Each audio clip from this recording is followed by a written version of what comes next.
नमस्कार, मैं हूं शमशेर सिंह और आप देख रहे हैं खबर फास्ट। लॉकडाउन के चलते पूरा देश परेशान है। सबसे ज्यादा जो परेशान हैं वो हैं अपने राज्य को छोड़कर दूसरे राज्य में रोजी रोटी की तलाश में गए मजदूर। वैसे तो सरकार ने उन्हें उनके घर लाने की कोशिश की है, सरकारें चाहती हैं, लेकिन पहुंच से ऐसे लोग जो हैं वो दूर हैं, जो बियाबान में वीराने जंगल में भूखे प्यासे फंसे हुए हैं। उनकी सुनने वाला कोई नहीं है।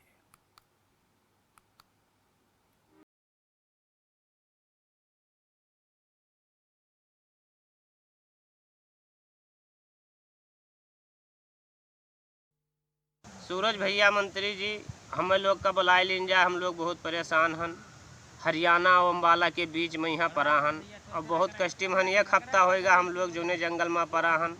खाए पिए नहीं पाए थे, कुछ बहुत परेशानी है। और आपसे हाथ जोड़ के निवेदन है, बुलाए लीन जाए हम लोग का। हम गोंडा के हुई और जिला हमार गोंडा है, हम कड़वलिया क्षेत्र के हन, तुलसीपुर कुंडरी। कैसे तय करेंगे? या तो कोई पिकअप वगैरह या कोई गाड़ी मिलेगा तो जाएंगे, नहीं तो पैदल ही तय करना पड़ेगा। मैं दिल्ली से आ रहा हूँ, मैं बिहार जाना था, अभी लखनऊ में फंसा है। दिल्ली से आप लखनऊ कैसे पहुँचे? वो पैदल में आए, थोड़ा सफ़र बस तो कोनो गाड़ी था, कोनो गाड़ी छोट मोट गाड़ी अपना सफ़र किए थोड़ा। दिल्ली से लखनऊ तक आए हैं, काफ़ी समय पहले निकले होंगे। खाने पीने की क्या व्यवस्थाएं रास्ते? खाने पीने का बहुत दिक्कत हो रहा है वहाँ। खाने पीने का दिक्कत होता है, कोई खिला ही देता भी है, खाने पीने का ये दिक्कत। सर, दिल्ली से लखनऊ हम सब पैदल पैदल ही निकले थे। बाकी बीच में बस वगैरह, ये ट्रक वगैरह वाले हमारी हेल्प कर देते थोड़ा बहुत, और बाकी थोड़ा पब्लिक वगैरह भी हेल्प कर रही है, खाने पीने प्रोवाइड कर देती है थोड़ा बहुत। तो इस वजह से हम यहाँ लखनऊ तक पहुँचे। अब आगे वही अपने राम भरोसे गाड़ी है। दिल्ली से जब आप लोग निकले थे, क्या आपकी कोई स्वास्थ्य जांच वगैरह हुई थी? नहीं सर, अभी तो कोई हमने जाँच वाँच नहीं करवाई है।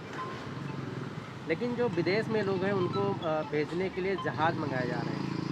जो यहाँ लोकल में फंसे हैं, आप लोगों के लिए क्या सुविधा है सरकार की तरफ सर, हमारे लोगों के लिए कुछ सुविधा नहीं है ऐसे तो। से? क्या कहेंगे इस बारे में? सर, इस बात पे कह सकते हैं बस यही कि थोड़ा प्रशासन भी हमारा साथ दे रही है, थोड़ा पब्लिक को भी और थोड़ा अच्छे से सपोर्ट करना चाहिए, तो हम सब भी अपने घर पहुंच जाएंगे अच्छे से।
रखेगा जो इस मुश्किल की घड़ी में दोगुना संकट झेल रहे हैं।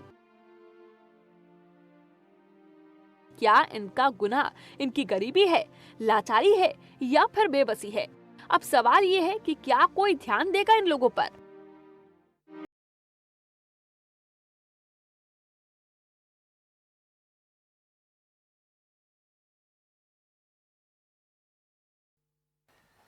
तो ऐसे लोगों की संख्या लाखों में है जो लोग अपने घर से चले हैं, पैदल चले हैं, लेकिन अपने घर तक नहीं पहुंचे हैं, बीच रास्ते में फंस गए हैं। कुछ लोगों ने बीच रास्ते में दम तोड़ दिया है, तो कोई ट्रेन की चपेट में आ गया है।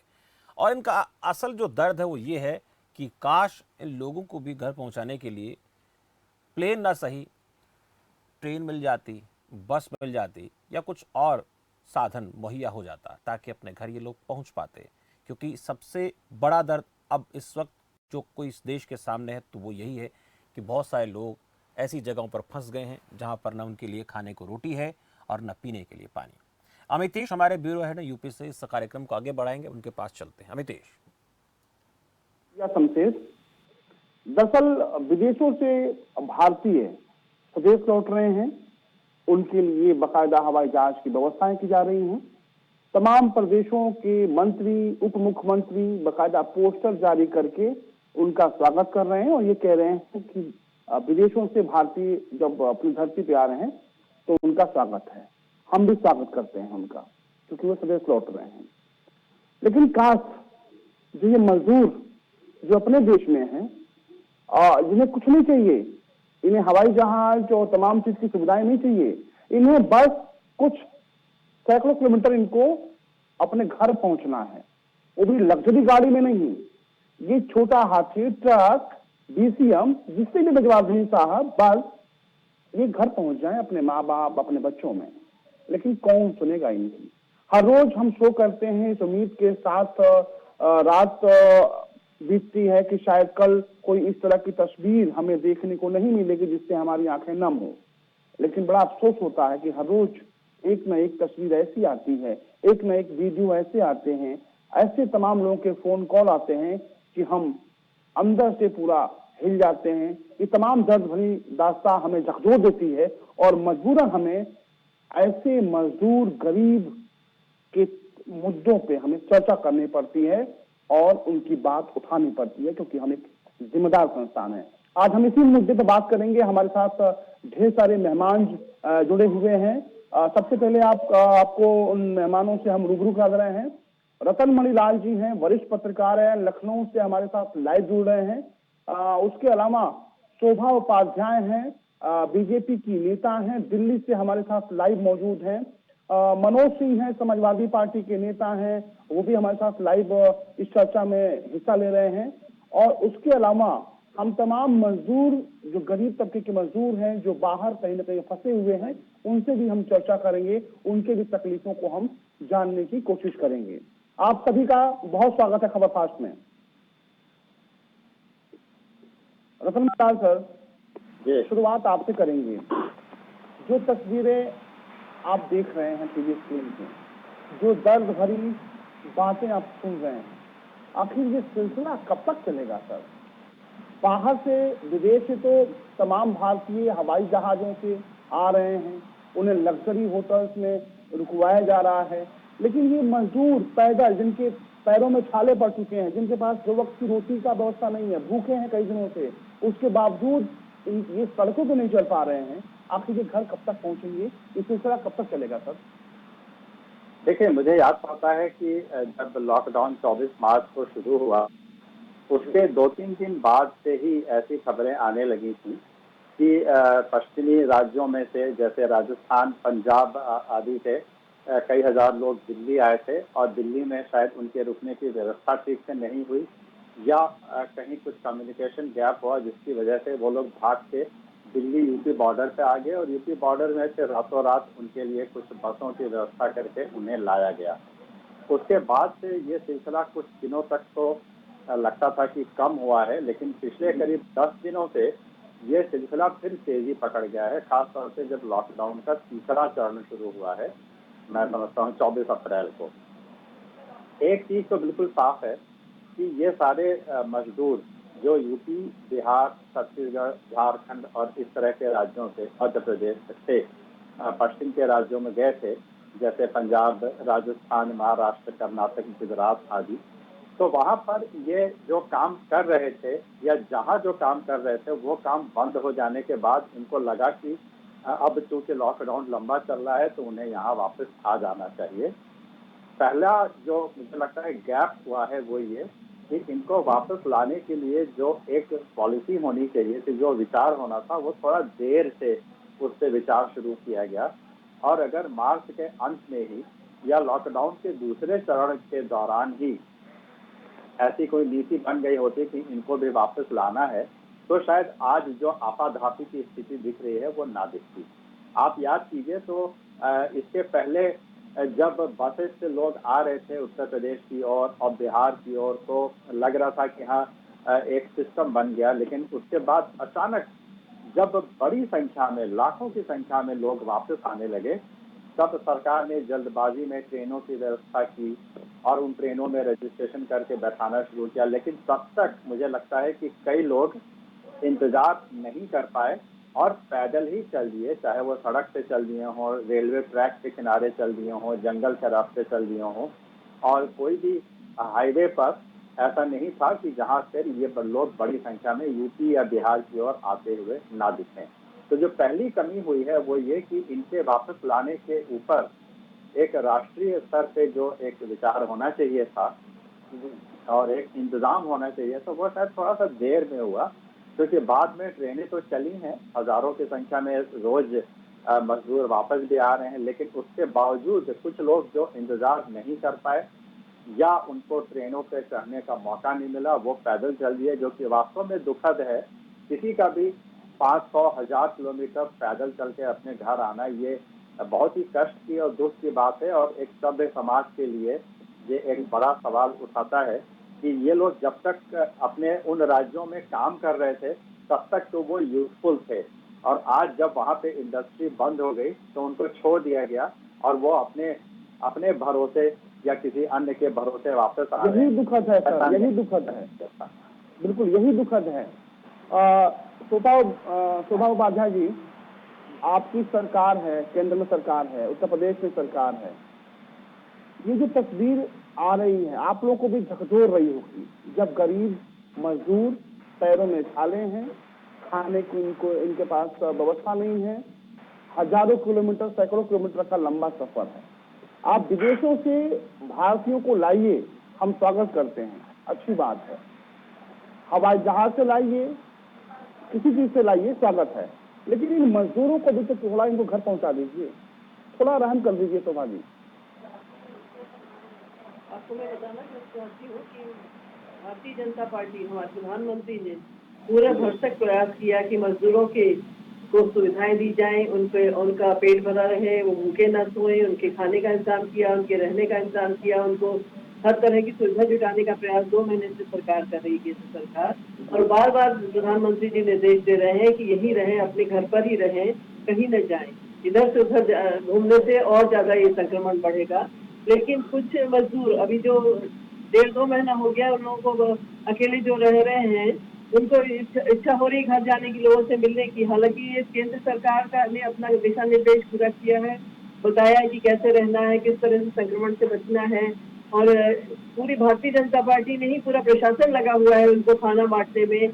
और ये केंद्र सरकार की पूरी जिम्मेदारी नहीं है, ये राज्य सरकारों की जिम्मेवारी है कि उनको किस तरह से वो सुविधाएं जुटाई जाए, किस तरह से उनको मजदूरी प्रोवाइड की जाए जिससे वो घर ना भागे। उनको घर भागने से रोकने के लिए ये राज्य सरकारों का काम है। तो राज्य की दिल्ली सरकार तो और उनको वहां से भेज रही। आपने देखा होगा पिछले दिनों गाजियाबाद बॉर्डर पे जो इकट्ठे हो गए थे प्रवासी मजदूर, तो ये किसने भेजा था? राज्य सरकार एक दूसरे का सियासत से आ गई। शोभा जी, सियासत का वक्त नहीं है, सियासत का नहीं है। चलिए मैं सियासत पर आरोप लगाना या बाकी काम करने का वक्त है जी, काम करने का वक्त है। शोभा उपाध्याय जी, आप बीजेपी की सीनियर लीडर हैं, ये जो दर्द हम आपको इसलिए ये दर्द दिखाना चाहते हैं क्योंकि आपकी प्रधानमंत्री से बात होती है, आप एक बड़ी ओहदे पे हैं बीजेपी पार्टी के भीतर। हम सिर्फ आपसे कहना चाहेंगे कि दर्द समझिए, क्योंकि आप भी एक माँ हैं, इनके दर्द और तकलीफों को समझिए, कैसे छोटे छोटे बच्चे सड़क इसीलिए प्रधानमंत्री जी ने या केंद्र सरकार ने जो ट्रेन चलवाई है, जो 222 ट्रेन चली है, वो इसीलिए कि अगर ये जाना चाहते हैं, ये यहाँ रहना नहीं चाहते हैं, तो इनको जबरदस्ती रोकना ठीक नहीं है, साइकोलॉजिकली इन पे दुष्प्रभाव पड़ेगा। इसलिए कहा गया है कि अगर वो जाना चाहते हैं, रहना नहीं चाहते, तो उनके भेजने का इंतजाम किया है। ट्रेनों के किराए 85% केंद्र सरकार दे रही है और मजदूरों को उससे पैसा नहीं लिया जा रहा, उनको पहुंचाने की व्यवस्था की है। उसके बाद ये जो दुर्व्यवस्था फैलाई जा रही है, तो ये राज्य सरकारों के ऊपर है ना, वो अपने उनको जो संभाल नहीं पा रहे, मजदूरों को ठीक से पहुंचा नहीं पा रहे हैं, उनकी व्यवस्था नहीं कर पा रहे हैं। कुछ लोग पैदल चल पड़े हैं, तो ये पैदल चल पड़ना बिल्कुल ठीक नहीं है। इसके लिए प्रशासन का काम है, राज्य प्रशासन का काम है कि जगह जगह उनको रोकना, उनकी व्यवस्था करानी। बस निजामुद्दीन स्टेशन जाना है और बवाना से लड़के चल पड़े, सुबह कल के चले हुए पैदल चल रहे हैं, तो ये कौन देखेगा? ये प्रधानमंत्री का काम नहीं है या जो हमारी भारतीय जनता पार्टी अकेले नहीं संभाल सकती कि लाखों मजदूर कैसे? जहाँ पे आपकी सरकार है शोभा उपाध्याय जी, जहाँ पे आपकी पार्टी की सरकार है वहाँ तो संभाल लीजिए, वहाँ से भी तो मजदूर पलायन कर रहे हैं, वहाँ से भी तो मजदूर बड़ी संख्या में आ रहे हैं, वहाँ पर भी तो मजदूर परेशान हैं। मनोज सिन्हा समाजवादी पार्टी के नेता हैं, उनके पास चलते हैं। मनोज सिंह जी, आप शोभा उपाध्याय को सुन रहे थे। शोभा उपाध्याय जी बीजेपी की सीनियर लीडर हैं, दिल्ली से हमारे साथ लाइव जुड़ी हुई है, बातचीत का हिस्सा है। आप बताइए कि जो बातें कह रही हैं उससे आप कितना सहमत हैं, क्योंकि आप भी मजदूरों की स्थिति देख रहे हैं। नितोष जी, सबसे बड़ी बात है कि 40 दिन लॉकडाउन करने के बाद में ट्रेनें चलाई, दूसरा चरण पार कर गया तब ट्रेनें चलाई गई। ये ट्रेनें पहले चरण में भी चलाई जा सकती थी। विदेशों से लाने वाले लोगों को तो पहले चरण से लाया जा रहा है, मजदूरों के लिए व्यवस्था क्यों नहीं की गई? और नहीं, विदेशों से नहीं लाया गया। इसलिए नहीं हूँ कि ट्रेनों को चलाने का परमिशन केंद्र सरकार और गृह मंत्रालय ने दिया, तब ट्रेनें चलाई गई। रेल मंत्रालय केंद्र सरकार के अधीन है, राज्य सरकारों के अधीन नहीं है। देखिए, कोरोना संक्रमण शुरू होते ही ट्रेनें नहीं चलाई जा सकती थी। स्थिति यह हुई कि जो ट्रेनें मजदूरों को लानी चाहिए थी, औरंगाबाद में जो घटना हुई, लोगों के हाथों में रोटियां थी, लोगों के चप्पल से रेलवे ट्रैक पे लोग सो गए और मालगाड़ी आके फंस गई। जिन ट्रेनों से लोगों को लाने की जिम्मेदारी थी, उन्हीं मजदूरों पे ये ट्रेनें चढ़ गई। और सुबह कि हमने राज्य सरकारों की जिम्मेदारी है। उत्तर प्रदेश में किसकी सरकार है? मध्य प्रदेश में 20 से 22 स्टेट में आपकी सरकार है और अभी भी आप राज्य सरकार का रोना रो रही है। केंद्र में आपकी सरकार है, आप राज्य सरकारों का रोना रो रही है। इस तरह की सियासत की बात न करें। बात यह है कि जो व्यवस्था शुरू में चलाई जानी चाहिए थी, मजदूरों को घर पहुंचाया जाना चाहिए था, शुरू में केंद्र सरकार ने देर की और उसका नतीजा हुआ कि लोग पैदल शायद आप इस बात का संज्ञान नहीं ले रहे हैं। सुन लीजिए, मनोज सिंह जी, शोभा उपाध्याय को सुन लीजिए जी। आप शायद इस बात का संज्ञान नहीं ले रहे हैं कि किसी भी को भी बाहर निकलना, पहले नंबर 1 लॉकडाउन के समय कहा गया था कोई कहीं ना जाए, कहीं ना निकले। जितना आप बाहर निकलेंगे, एक दूसरे से मिलेंगे, संक्रमण बढ़ेगा। इसीलिए सरकार ने भरसक कोशिश की कि मजदूर यहीं रहे, यहीं उनका पेट भरा जाए, यहीं उनको सुविधाएं जुटाई जाए। ये कहीं बाहर ले जाना कोई इसके लिए कोरोना जैसी पॉजिटिव नहीं रहेगा, इससे संक्रमण बढ़ेगा बाहर जाने से। जब हार के मजबूर होकर, जब मजदूर नहीं माने, पैदल चल पड़े, तब ट्रेन चलानी पड़ी। तब उन्होंने कहा कि अच्छा हम सुविधाएं देते हैं। कुछ पटरियों पे जाके बैठे हैं, कुछ पैदल चल पड़े हैं। घर से बाहर निकलना बिल्कुल भी अलाउड नहीं है। आपको बताया, प्रधानमंत्री ने भी कहा, डॉक्टर्स भी बता रहे हैं कि घर पर रहें और घर पर ही रहें, कहीं न जाए। शोभा उपाध्याय जी आपके पास लौटेंगे, मनोज सिंह जी आपके पास लौटेंगे, लक्ष्मण लाल जी के पास चलते हैं। सर, आपने देखा सुना शोभा उपाध्याय जी को, मनोज सिंह जी को, सियासत अभी भी जा नहीं रही है सर। हम मजदूरों की बात कर रहे हैं, हम उनके तकलीफों की बात कर रहे हैं, छालों की बात कर रहे हैं, लेकिन आरोप पर आरोप चल रहा है यहाँ पे। देखिए, इसमें सबसे जो मैं समझता हूँ जो सबसे पहली गलती है, आप ध्यान दीजिएगा, वो उन संस्थानों की है, उन जगहों की है, उन संगठनों की है जहाँ पर ये मजदूर काम कर रहे थे, चाहे वो कोई भी राज्य हो। ये बहुत जानना जरूरी है कि आखिरकार ये मजदूर मान लीजिए बिहार से या यूपी से या झारखंड से या छत्तीसगढ़ से चले, तो वहाँ जाके वो किसी जगह काम कर रहे थे। वो वहाँ पे हो सकता है किसी छोटी फैक्ट्री में, किसी छोटी दुकान में या किसी मिल में काम कर रहे हों, संगठित रहे हों या संगठित ना रहे हों। जब पहले लॉकडाउन के बाद ये कहा गया था कि कुछ दिनों तक कोई भी अपनी जगह से ना निकले, उसके बावजूद उन संगठनों ने इन मजदूरों को अपनी जगह से क्यों नहीं रोका? ये सबसे पहली गलती है अनितेश जी, क्योंकि अगर उनको वहाँ पे रोकने की व्यवस्था समुचित ढंग से की गई होती तो इन लोगों को इतनी जल्दबाजी में अपने घर आने की जरूरत ना पड़ती। देखिए, इन लोगों को भी पता है कि जो वो निकल के आ रहे हैं पैदल या ट्रेन से या बस से, तो उसमें इन्फेक्शन होने का खतरा है। हो सकता है रास्ते में तो वो चले और कोरोना की चपेट में आ जाएं। इसलिए उनको जहाँ रह रहे थे वहीं रहना चाहिए था, लेकिन स्पष्ट है कि वहाँ पर रहने की व्यवस्था नहीं रही होगी, वहाँ पर खाने की व्यवस्था नहीं रही होगी, वहाँ पर कुछ कमाने का तो साधन खत्म हो ही गया था, इसलिए उनको वहाँ से चलना पड़ा। तो मुझे लगता है जो पहली जिम्मेदारी है वो उन राज्यों की है जहां से ये पलायन हुआ है, चाहे वो महाराष्ट्र हो, राजस्थान हो, गुजरात हो, पंजाब हो, चाहे जो राज्य हो। जिन राज्यों में यहाँ के मजदूर जाके काम करते हैं, उनकी इंडस्ट्री को चलाते हैं, उनकी दुकानों को, उनकी फैक्ट्री को चलाते हैं, जब वो बंद हो गई तो उन्होंने मजदूरों को छोड़ दिया कि अब हमें तुमसे कोई मतलब नहीं है, तुम लोग जाओ।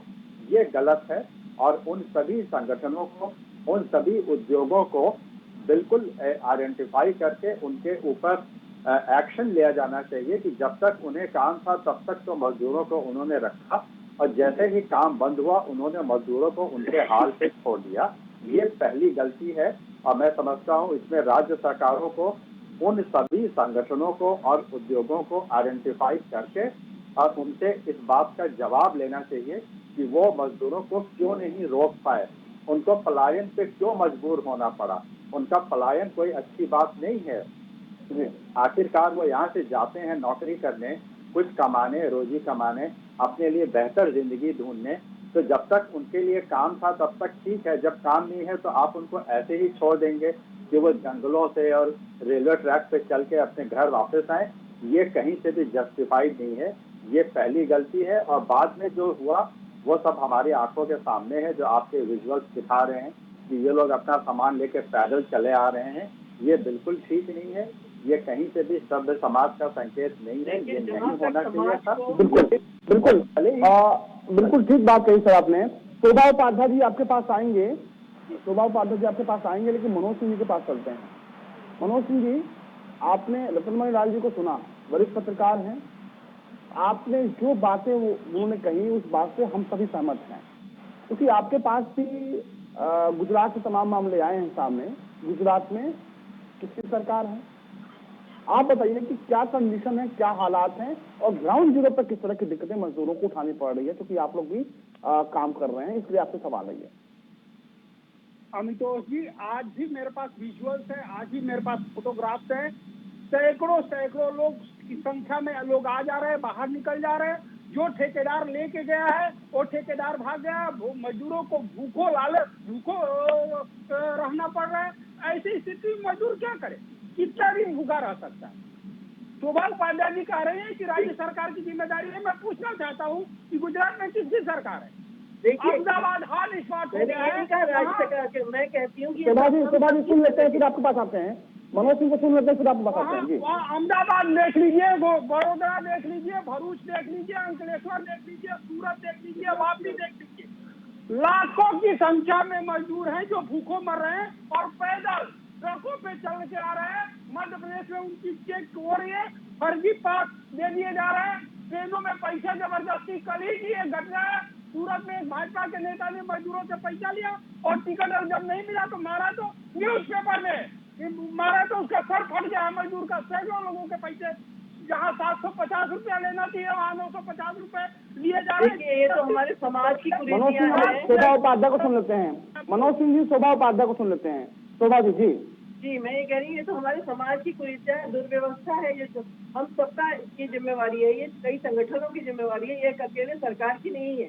राज्य सरकार चाहे गुजरात में भारतीय जनता पार्टी की हो, चाहे मध्य प्रदेश में हो, पर ये अगर लोगों मजदूरों को निकाल रहे हैं नौकरी से और पैसा नहीं दे रहे हैं, तो ये तो हम जनता कर रही है ना। ये तो हमारी सामाजिक वो नैतिकता है जो। चलिए शोभा उपाध्याय जी आपके पास लौटेंगे दोबारा हम। अर्जुन प्रसाद हैं। अर्जुन प्रसाद इस वक्त पीड़ित मजदूर हैं। किस्मत ने पहले इन्हें गरीब बना दिया और अभी इस वक्त मुसीबत के मारे हुए हैं। पंजाब और हरियाणा के बॉर्डर पे ये फंसे हुए हैं। अर्जुन प्रसाद जी, बहुत स्वागत है खबर फास्ट में आपका। हाँ जी, हम उसी जगह पे हैं, हरियाणा और पंजाब के बीचों बीच बसे हुए हैं। अर्जुन, सबसे पहले आप बताइए कि आप कैसे हैं, किस हालत में हैं और आपके जो साथी हैं वो किस कंडीशन में हैं? अभी क्या बताया जाए, जब से हमें मंत्री जी का सपोर्ट मिला है तब जाके हम थोड़ा सुरक्षित हुए हैं। अभी किस तरह की दिक्कतें आपको आ रही थी, कितना दूर आप पैदल चले हैं, किस किस तरह की तकलीफें आपने उठाई हैं? अभी जी पैदल हम तो 650 किलोमीटर चल चुके, तब हम जाके अम्बाला पहुंचे हैं जी।